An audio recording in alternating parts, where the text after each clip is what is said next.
Are you struggling to balance your modern life and your faith? You're in the right place. Welcome to the Legacy Dads Podcast with Lance and Dante, offering biblical-based wisdom and that weekly dose of what truly works in men's lives. The Legacy Dads Podcast, real men, authentic faith. Here are your hosts of the Legacy Dads Podcast. They're authentic, transparent, and not always politically correct. Lance and Dante. Hey everyone, welcome to Legacy Dads. My name is Dante, my partner Lance. Lance, how are you, my friend? I'm pretty good. I'm back on quarantine, but other than that, things are great. So just when you thought you could get out, now you're getting sucked right back in, huh? Yeah. It's literally 12 hours before we were supposed to start bringing people back to work. They shut it off. So yeah. Wow. Well, I'm on week 12. Feels like week 269. And we are going at least through the end of June, and our Chicago office has been officially closed down. The building is no access, and until protest and or other stuff continues to slow down, stop. But yeah, we're quarantined at home, not moving. Yeah. Before we go any further, let's get a little business out of the way. Legacy Dads is your biblical weekly dose of manhood. This podcast is for men, husbands, and fathers in all stages of life, where we promote and advocate proven biblical principles for leaving a legacy. You know, Lance, I've been praying, I've been saddened, I've been lamenting the recent tragedy and horror of a man being murdered by another man, and the world watched intently as this porn murder went viral. You know, my heart's broken. I'm lamenting, and after the recent rioting and violence and personal property destruction that we've seen, I find myself, angry, but not really what you would think of because of the why. It's much more complicated than that.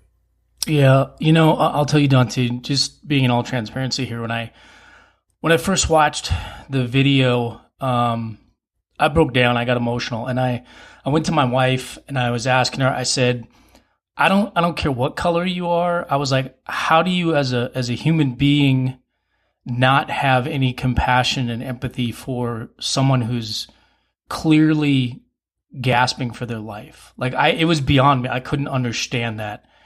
And I kind of went into this mode of, I know from past experiences to just start running my mouth is probably not a good thing. And it's probably good to just shut up and listen for a little bit. And so I got on, social media, and I started looking at, some of the African-American leaders we follow, Pastor Eric Mason, Pastor Doug Logan, people like that, and just looking at and looking for wisdom and guidance in some of the words. And, both those men have been saying this for a long time. The church needs to do more. When these situations arise, the church should be a uniting factor. This should not be a political issue. This should not be a denominational issue. It should be, the church should take leadership in this and lead people in times like this. And I think the community needs to come together as well. And I've been really quiet on social media, but I'm really encouraging people. I'm saying everybody is outraged. Everyone agrees this is wrong. Do not use this as a way to divide people on ideological or political lines or whatever. That is not what we need right now.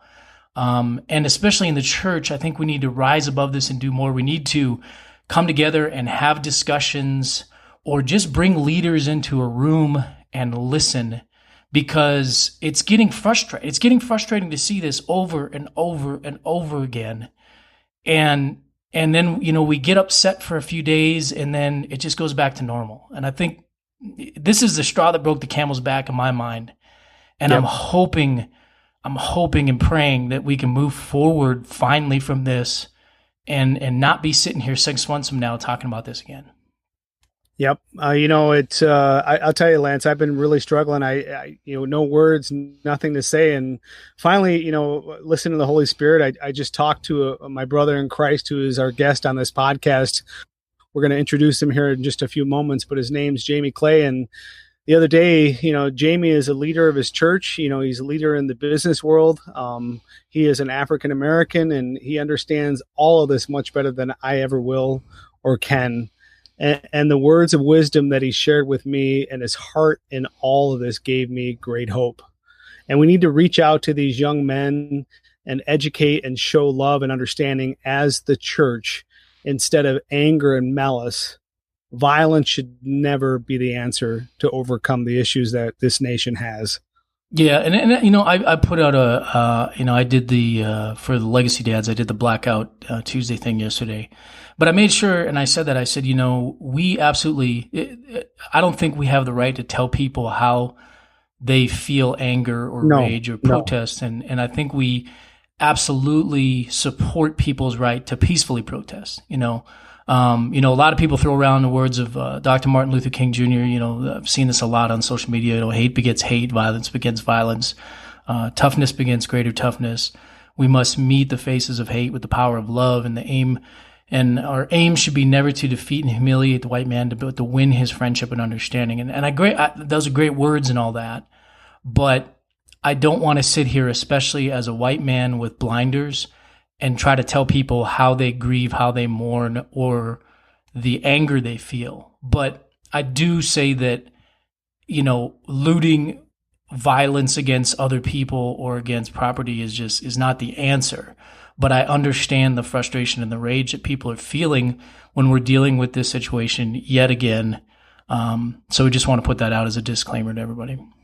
Yeah, and I appreciate that, Lance. You know, I first met Jamie in our multi-partnership church, you know, a bunch of churches that get together, and we have a church leadership training program. It's called Leadership Training Residency. And we have this for, you know, if you want to be a worship leader, if you're going down the track of, you know, being a campus pastor along the like. And this is a man who has had a lot of experience both in and out of the church. As I said earlier, he is a gifted preacher and a leader in his church, Living Springs. I believe he's at the Riverdale campus. But before we get any further into this podcast, let me welcome Jamie to this podcast. Welcome, Jamie. You know, before we get going into the what I would call the meat of the podcast, why don't you give us a little bit of your story? And you had a fascinating story, as I remember, back in LTR, and just kind of your background growing up in the city of Chicago. First of all, thank you, Dante and Lance, for having me here. You know, for me, you know, as I share my background, I am a born and bred West Side Chicago. And in the 80s, my neighborhood was voted one of the most dangerous neighborhoods in the city. And it wasn't even the projects. And so when you look at per capita, there was more crime happening in my neighborhood. My father was one of the original gangster disciples in the city of Chicago. And so that's the environment that I grew up in. And, you know, the strange thing about it is that I always knew there was something different, but sometimes you become subject to your environment. And I think a lot of times if you're not there, it's hard to try to even think about how individuals are impacted or the struggles that they have on a daily basis. I had to even remind myself, as I've been living in the suburbs for the last 20 something years, I had to remind myself about where I was at that point in time in life and the things that I was dealing with and struggling with. And so born and raised, went to school on the west side of Chicago, got wrapped up into gangs, even at one point had a hit out on my life. At the same time, my girlfriend was pregnant with my daughter.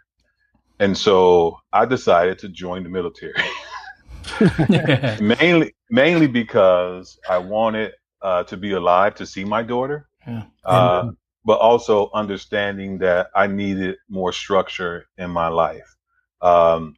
Grew up again on the west side, got into the military, came home, and really started to get my life together. And, you know, I believe God has created us all to be leaders. And I thank God that he has allowed me to be a leader, not only while I was in a gang, but even in the business world. I worked for some of the largest organizations out there, ran call centers for AT&T, Comcast, Waste Management, and also the University of Chicago Medical Center. I've been in customer experience for over 25 years. And so I find myself growing up in a very harsh environment, making the transition. But even in that transition, to be transparent, you find yourself wondering, are you in the right place as a Black man in leadership? You go into the boardroom and there's little to no one that look like you. Yeah. Decisions are being made. Companies tout their diversity. But I think if you did an inventory of diversity, just about any company, most of the diversity is at the first level. Very little diversity in the management level. And so I've always been an advocate for that, and always been an advocate for building bridges. When I was in the military, I tell the story all the time. I was in Fort Benning, Georgia, and there was someone from upstate New York. He didn't have any African Americans in his town. We go outside in Georgia in the heat and sun, and the sun is baking, and we go back into the barracks, and I take off my BDUs, and he says to me, "I didn't know that you guys tan." And so which sounds strange, but it really got my juices flowing of how little we know about each other. Right? We live in the same world, live in the same city, and sometimes even on the same block, but we really don't know each other. And so that's just a little bit about myself. And so even when I joined Living Springs and I joined the Building Bridges Committee, which is a committee that was orchestrated to bring people of different races together to create a safe space so people can have that conversation. Because the truth is, we don't know. And as long as we refuse to open our eyes and refuse to understand, things will never change. As a Black man in the business world, I find myself living in quote unquote the white man's world all the time. But how many live in our world? How many really know the struggle? How many really know the prejudice? How many really know the feeling of defeat? And so as we talk about those things, we have to understand that, only way we're going to make things better is we take the time to learn, open up to learning. Because the truth is, there's some ingrained things in people's minds about what should happen, and people look at it from their own perspective without even taking a glance at the others. And that's what needs to change if true sustained change is to happen. Yeah, that makes total sense. And I want to echo what Dante said. And Jamie, we thank you so much for coming on the podcast this week. So can you kind of tell us, from your perspective and from being a leader, when you first saw the George Floyd video and the reactions afterward, what are your thoughts on this, and what's a perspective that you saw? Can you kind of give us that, what were people feeling? And is this, my first question I asked, I said, is this just another issue of racism, or is this just, hey, this is a bad cop, put race aside, it's a bad cop, or what do we do from that point? But what were your initial reactions when you saw this, and what's going on in the communities right now and across the United States? It's funny. I actually also did another podcast yesterday night, and that question was asked. And the truth is, while you're watching the video, as a Black man, you feel a sense of hopelessness. Because that even if you were there, if you decided to intervene, you can end up dead also. Yeah. There's very little ground in between what you are able to do. And so you see that video and you see this guy with a nonchalant face, like it was an everyday thing for him. Yeah. And you hear this man crying out for his mother. Think about that. Where do you have to be in a state of mind for a grown man to cry out for his mother? You actually have to feel like you are taking your last breath, as he did. Yep. And so, because the question was asked, would you have intervened? I probably would have went over to other cop guys. Are you guys serious signing on to this? Because I truly believe not all cops are bad. A lot of my friends are cops. They work in the Chicago Police Department. Some of them are on a SWAT team, technical team, and they all stated that this is not part of anyone's training and should never have been allowed. And it was totally wrong. And so, but as a Black man, you sit there and you understand that your options may not be the same as someone else's. Yeah.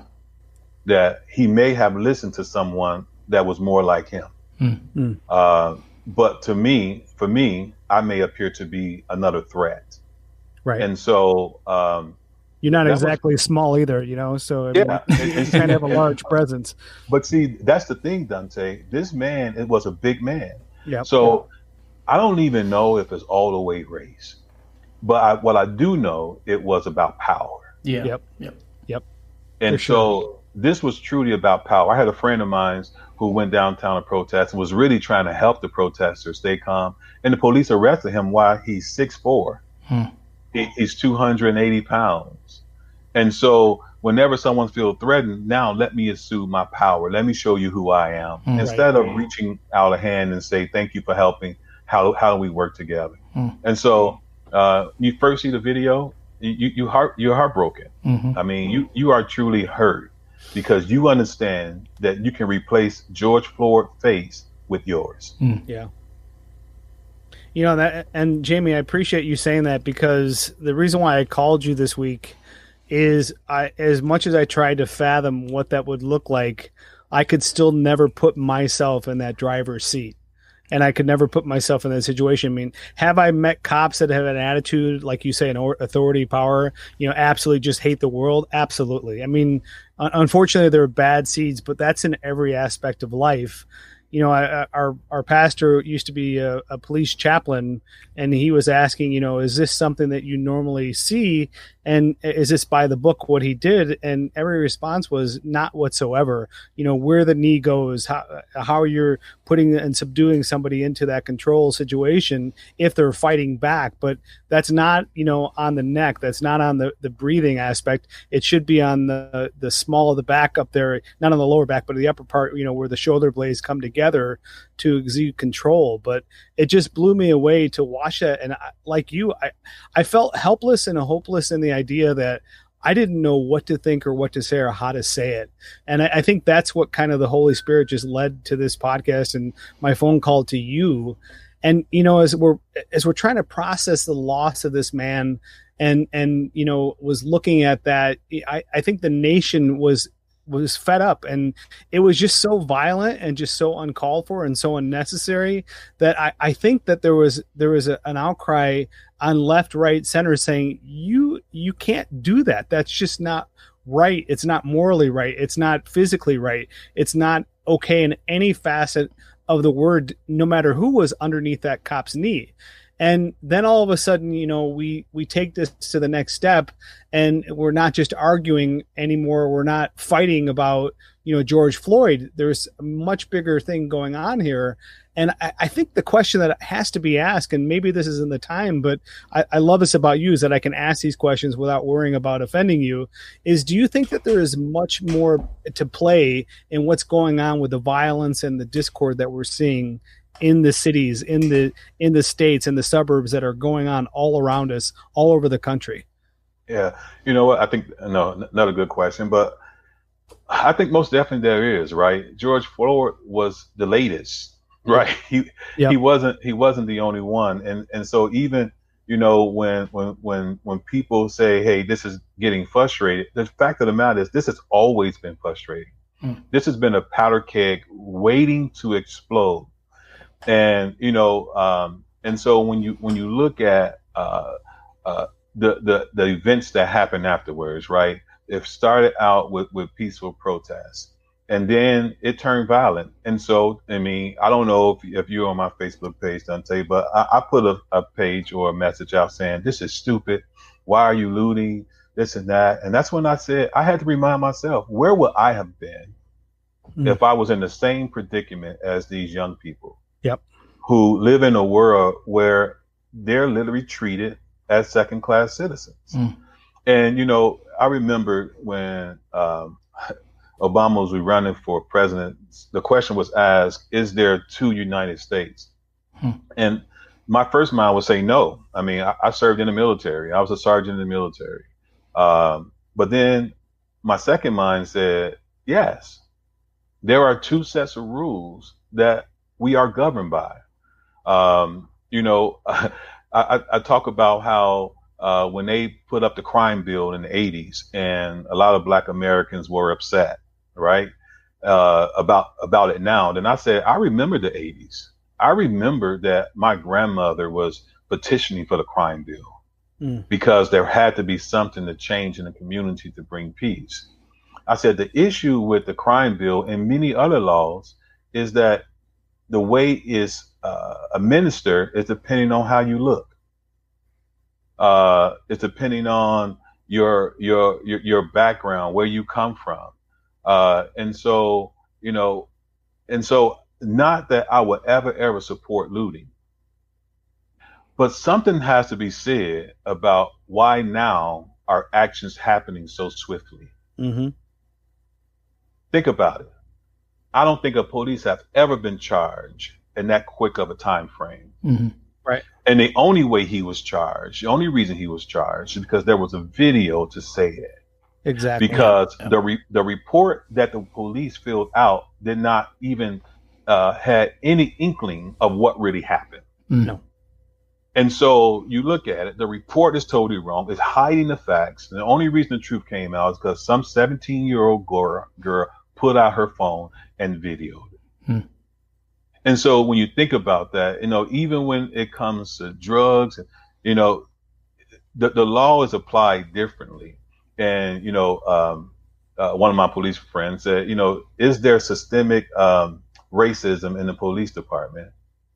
And he said he didn't believe it was. And I said, that's because you're one of the good guys. Right? Because, you have to understand the Black perspective of the police that still hasn't changed in the last 400 years. Police were created to corral Black people, runaway slaves. And even after, as slavery began to dwindle down, they were used to go to the North and take Black people back to the South, and make them slaves, and so policing has always been, in the Black man's point of view, for the white man, serve and protect you from Black people. And for Black people, it was to police you, to keep you in your neighborhood, to make sure you weren't out after sundown. The sundown laws. It wasn't just in the South. It was in the North states too. Yeah. And so, and even when you look at the 50s and 60s, where my grandmother marched with Martin Luther King, you look at how the police was used to support the laws of Jim Crow.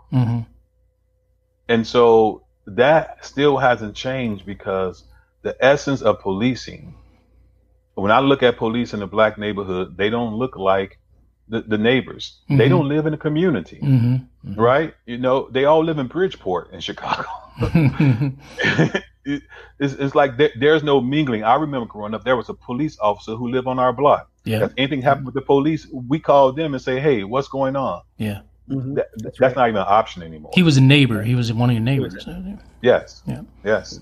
Yeah, and the community took care of the community. Yeah. Yeah. Hey, Jimmy, you bring up a good point, and I serve in the military, and I feel privileged because while we certainly have our own problems in the military, we've come a long way with segregation and really one of the benefits, and you probably saw it, I mean, exactly what you said. When you get into the military, you are thrown into an environment where you're with people from all different walks of life, all different backgrounds, all different races, and basically taught that, hey, you're all brothers, you're all sisters together, you all fight, you're all wearing the same uniform now.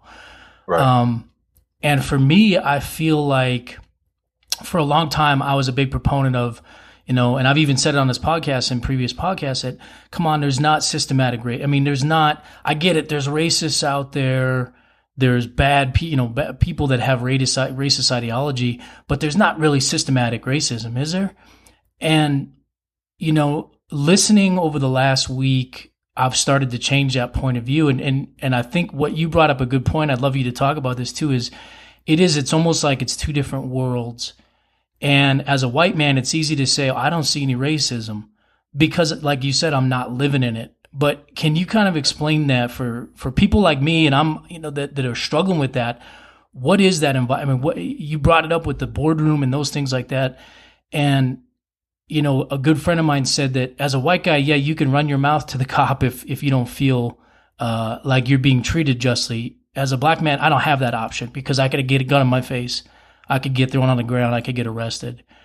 And it is almost like you said, two different worlds. And I'm starting to change my view of this. And I would love for you to, share a little bit about that idea of systematic racism and what you're seeing. Yeah. Well, I mean, to just add to your statement, or you can just die, right? You can be killed. Yeah. The young man in Georgia, how, everyone else was visiting the same property. No one had a problem with it. But once a black man entered the property, all of a sudden it's your duty to chase him down and kill him. And watch this. It was covered up by the local DA. Yeah. Mm-hmm. It was found to be justified. And so whenever a black man hears justified shooting, justified by who? Mm-hmm. Right? Mm-hmm. And so when you talk about systemic racism, I know we got this question coming up in regards to reparations.